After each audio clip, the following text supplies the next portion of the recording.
Hi friends, ഇന്നത്തെ പുതിയ വീഡിയോയിലേക്ക് എല്ലാവർക്കും സ്വാഗതം. അപ്പോൾ ഇന്ന് ഉണ്ടാക്കാൻ പോകുന്നത് എഗ് പഫ്സാണ്. അതിനുവേണ്ടി സവോളയും വെളുത്തുള്ളിയും ഇഞ്ചിയും അരിഞ്ഞു വെച്ചേക്കുന്നുണ്ട്. അപ്പോൾ ഇത് എണ്ണ വെച്ച് ഫ്രൈ പാനിലിട്ടിട്ട് ശരിക്കണം വഴറ്റി എടുക്കണം.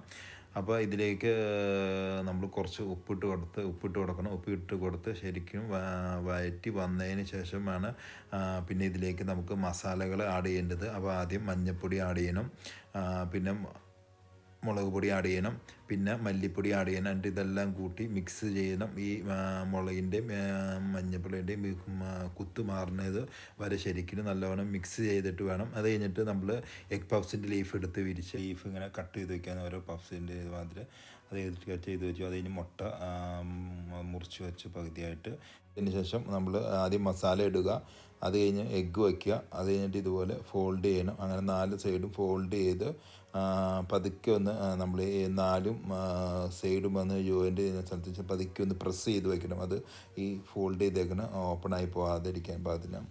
എന്നിട്ട് ഇത് നമ്മളെല്ലാം ഉണ്ടാക്കി ഇതുപോലെ ഞാൻ എല്ലാത്തിലും മസാല ഇട്ട് അതുപോലെ എഗ്ഗും വച്ച് ഫോൾഡ് ചെയ്ത് ഞാനൊരു ഓവൻ ചെയ്യുന്ന ഇതിൻ്റെ പേപ്പറിൽ വെച്ചേക്കുവാണ്. അപ്പോൾ ഇതെടുത്ത് ഇനി ഓവനിലേക്ക് വയ്ക്കാനുള്ള പാത്രത്തിലേക്ക് വയ്ക്കുന്നതിന് മുമ്പായിട്ട് നമ്മൾ എഗ്ഗിൻ്റെ ഇതൊരു മിക്സ് ചെയ്തത് ഒരു എഗ്ഗും ഇച്ചിരി മുളക് പൊടി ഇട്ട് മിക്സ് ചെയ്തിട്ട് അത് പതുക്കെ ഇതിലൊന്ന് തൊട്ട് കൊടുക്കണം. ബ്രഷും കൊണ്ട് എന്തെങ്കിലും കൊണ്ട് തൊട്ട് കൊടുത്തതിന് ശേഷം നമ്മൾ ഡയറക്റ്റ് പിന്നെ ഓവനിലേക്ക് വെക്കുക. എന്നിട്ട് അപ്പോൾ ഞങ്ങളുടെ പഫ്സ് റെഡിയായി. ഇങ്ങനെയാണ് ഞങ്ങൾ പഫ്സ് ഉണ്ടാക്കിയത്.